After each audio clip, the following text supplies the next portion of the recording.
10,000 रुपए और दूसरी तरफ आप अरबों रुपए के कर्जे माफ कर रहे होंगे, तो ये जो एक सोशल कहते हैं कि जी सुप्रीम कोर्ट ना करे, पार्लियामेंट तो नहीं कर सकती, हुकूमत नहीं कर सकती। वो यही कहना चाहूंगा, मैं यही, this is not a political issue, this is a socio economic issue. और अगर ये सोशो इकोनॉमिक इशू है तो फ्यूल की प्राइस भी एक सोशो इकोनॉमिक इशू है, यहां पर कार्बन टैक्स का इशू भी एक सोशल इकोनॉमिक इशू है।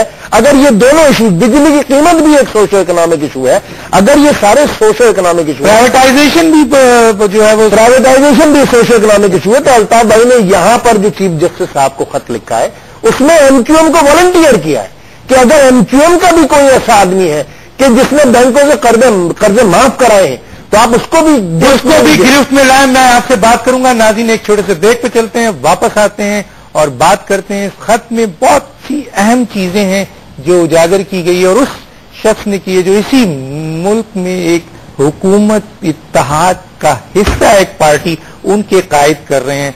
बाकी लोग क्या कर रहे हैं, इस पर बात करेंगे।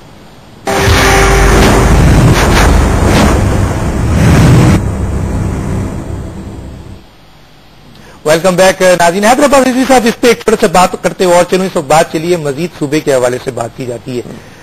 देखने में यह आया है कि जी कई ममालिक ऐसे हैं जिनमें सूबे अगर उनकी आजादी के वक्त कम थे तो अब बहुत ज्यादा हो गए हैं। दो एक चीजें आपके सामने लाना चाहता हूं कि पंजाब जो है वो 62% है आबादी के लिहाज से पाकिस्तान का, और पूरी दुनिया में अगर हम देखें, पूरी दुनिया में कोई ऐसी मिसाल नहीं मिलती है जिसमें एक सूबे की आबादी तमाम सूबों की आबादी को मिलाकर भी पूरी नहीं की जाती है। एक और पॉइंट, और ये पॉइंट ये है कि पंजाब में जिसने सियासत की और अगर वो जीत गया तो वो मरकज में आ जाएगा, और अगर उसको मरकज ना दिया जाए तो पंजाब और मरकज की लड़ाई से जमहूरी और सियासी सिस्टम खत्म हो जाता है। और तीसरा ये कि अगर मशरकी पाकिस्तान से पहले वहां पे मजीद सूबे बना दिए जाते, या बलूचिस्तान, सिंध और पंजाब में मजीद सूबे इंतजामी और नस्ली बुनियाद पे बना दिए जाए, तो बहुत सी अलहदगी की तहरीकें भी जो हैं वो खत्म हो जाती, जिस तरह हम भारत में देखते हैं। क्या कहते हैं? देखिए, आप दूसरे मुल्कों की बात कर रहे हैं, पाकिस्तान में भी सूबे कम और ज्यादा होते रहे हैं। पहले पाकिस्तान में 5 सूबे थे, फिर आपने 1 यूनिट बनाया तो 2 सूबे रह गए, फिर आपने उसको जरूरत के बाद फिर उसको 4 सूबे कर दिया, मशरकी पाकिस्तान अलहदा हो गया। बिल्कुल। तो आप सूबे कम ज्यादा करते रहे हैं, पहले भी पाकिस्तान में ही जब करते रहे हैं तो अब भी कोई कबात नहीं। अगर इंतजामी तौर पर आप जरूरत महसूस कर रहे हैं तो फबेहा बिल्कुल होने चाहिए मजीद सूबे एडमिनिस्ट्रेटिवली। बस जरा ये ध्यान रखा जाए कि प्रोविंशियल ऑटोनॉमी जो है वो सूबों को दे दी जाए, या तो पहले दे दी जाए या साइमल्टेनियसली दे दी जाए, और सूबा खुद मुख्तारी के साथ मजीद हो जाए। ये कहते हैं कि जी आपसे भी इस पे जरूर पूछूंगा कि मजीद सूबे होने चाहिए। चीफ जस्टिस साहब ये बताइए, उसके साथ साथ ये बताइए कि इस खत में एक पॉइंट है कि जेलों में बेतहाशा लोग जो हैं अभी तक कैद हैं, उनके फैसले नहीं हो पा रहे हैं, तो उनकी वो फैमिली, ये खत में मौजूद है, उनकी वो फैमिली तो बड़ी कुस्मपुरसी का जिंदगी गुजार रही होगी। तो क्या समझते हैं कि सुप्रीम कोर्ट को इसके ऊपर जबरदस्त एक्शन लेना चाहिए? देखिए, जहां तक आपके पहले हिस्से के सवाल के पहले हिस्से का ताल्लुक है, तो दुनिया में बहुत सी आपको दुनिया में ऐसी मिसालें मिलेंगी जहां पर सूबों की तफरीक बढ़ी भी है, घटी भी है, कम भी किए गए। हमारे जैसा कि इन्होंने मिसाल दी अभी रिजवी साहब ने कि हम किसी जमाने में एक सूबा बनाए हुए थे पूरे वेस्ट पाकिस्तान को, वो इसलिए बनाया था, उसकी वजह भी सुन लें आप, इसलिए उसको काउंटर एक्ट करना था बंगालियों को, उनकी तादाद ज्यादा थी हमसे, इसलिए उसको काउंटर एक्ट करने के लिए हमने पैरिटी का प्रिंसिपल इख्तियार किया कि भाई दोनों सूबों को बराबर के हिस्से में, हालांकि वो हमसे तादाद न थे। और मैं आपसे कहूँ, बंगालियों ने बड़ी कुर्बानी दी उस 1 यूनिट को एक्सेप्ट करके और पैरिटी का प्रिंसिपल तकसीम कर, लेकिन उसके बावजूद भी हमारे साथ नहीं रहे। क्यों नहीं रहे?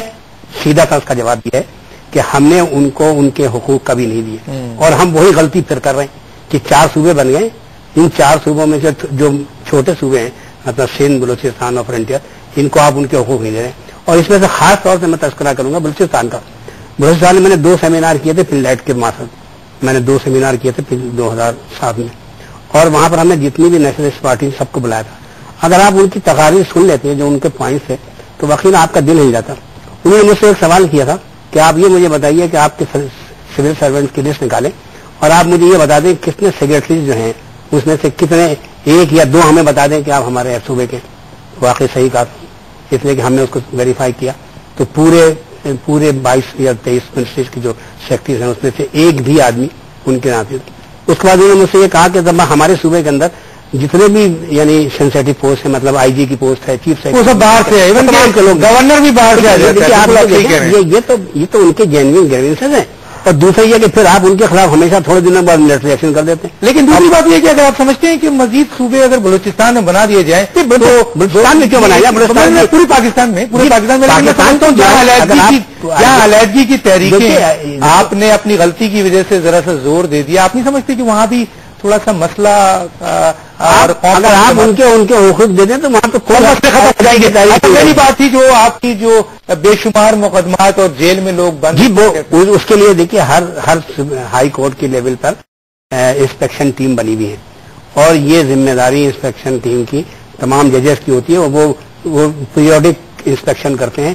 یہ ان ججز کی ذمہ داری ہے جو انسپیکشن پہ جاتے ہیں تو وہ جیلوں کے انسپیکشن بھی کرتے ہیں، کورٹوں کی انسپیکشن بھی کرتے ہیں. اس کی باقاعدہ رپورٹ تیار ہوتی ہے، اور وہ باقاعدہ ہر سال، اب تو باقاعدہ سپریم کورٹ بھی ان کو اختیار دے رہا ہے اور لگاتے ہیں، اس کو ہر سال اس کی رپورٹ بن کے جاتی ہے. تو مطلب یہ انتظام موجود ہے، لیکن اس کے امپلیمنٹیشن کی بات ہے. اس میں بالکل یہ انتظام موجود ہے. آپ نے صحیح کہا کہ جو چھوٹے چھوٹے مسائل ہیں، مطلب جیسے کہ ایسے کیس جن کی سزا ٹوٹل 2 سال کی ہے، 4 سال سے بند ہے، 4 سال سے آدمی بند ہے، اس کا نتیجہ جب وہ مقدمے کی مطلب وہ کیا ہوتا ہے، کورٹ میں کھڑا کہتا تھا مجھے آپ کنوکشن کر دیں، اس لیے کنوکشن ہو جائے گا تو یہ ایک اور سوال بھی پوچھتا چلوں یہاں پہ بہت امپورٹنٹ ہے. ہم نے دیکھا کہ جی پچھلے دنوں آزادی، تحریک آزادی، یہ مثلا عدلیہ کی آزادی کے لیے بڑے جل سے جلوس، آپ بھی تھے، بڑے بڑے وکلا بھی تھے، بڑے بڑے وکلا. پتہ نہیں اقبال حیدر صاحب میری بات سے متفق ہو یا نہیں ہو کہ ان وکلا کی تقریر میں سنتا تھا تو وہ یہ کہتے تھے کہ ہمیں عوام کے لیے سستا اور فوری انصاف چاہیے. لیکن سر وتھ ڈیو اپالوجی میں یہ دیکھتا ہوں کہ وہ وکلا جو یہ کہتے تھے ان کے دفتر تک تو بیچارے یہ غریب پہنچ نہیں سکتے ہیں، کیونکہ 5 لاکھ سے ان کے مقدمات شروع ہوتے ہیں اور 50 لاکھ پہ ختم ہوتے ہیں. تو کیا یہ سیاسی دکانداری ہے سر؟ دیکھیے بات حال یہ ہے کہ یہ تحریک جو تھی یہ عدلیہ کی آزادی کی تحریک تھی. اس میں وکیلوں سے متعلق یہ کہنا کہ انہوں نے یہ تحریک کہا تھا نا عوام کو یہ صحیح ہے، یہ بات کہنے کے لیے بہت آسان ہے یہ کہنا، لیکن عوام کو سستا انصاف مہیا کرنا کوئی آسان کام نہیں ہے. اس کے لیے باقاعدہ اس کے لیے کوشش کرنی پڑے گی، اس کے لیے ادارے قائم کرنے پڑیں گے. ایسے ممالک آپ کو بہت سارے ملیں گے جہاں پہ فری لیگل ایڈ ہوتی ہے، اور وہ ان لوگوں کے لیے ہوتی ہے جو اس کو افورڈ نہیں کر سکتے. یہ اعلان کر دیں نا، اگر یہ بڑے بڑے وکیل اعلان کر دیں کہ جناب عالی 50% ہم مقدمات لڑیں گے اور 50% اس کے لیے کوشش کرنی پڑے گی عدالتی سطح کے اوپر بھی. Sir supreme court chief justice of Pakistan بیچارہ ایک